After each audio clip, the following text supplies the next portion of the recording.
షెయి సర్కారు 2 దినాల సంధి అసెంబ్లీకి అడ్డంగా ఎవ్వరు లోపలికి రాకుండా ఎక్కడికక్కడ ఇనుప కంచెలు కట్టిస్తున్నదట.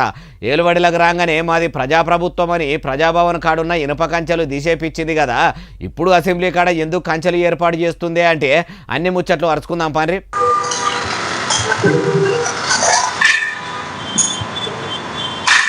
చూసినరా, అసెంబ్లీ చుట్టుముట్టు ఇనుప కంచెలే ఇస్తురట. ఎందుకంటే 2 రోజుల్లో అసెంబ్లీ సమావేశాలు సురువు కాబోతున్నాయి కాబట్టి అసెంబ్లీని ముట్టడించేందుకు చాలా మందే చూస్తుండని ఎవ్వరు అసెంబ్లీలకు రాకుండా ఉండేందుకు ఇట్లా ఇందిరమ్మ సర్కారు ఇనుప కంచెలు ఏపిస్తున్నట్టే అందరికీ కనిపిస్తున్నదట.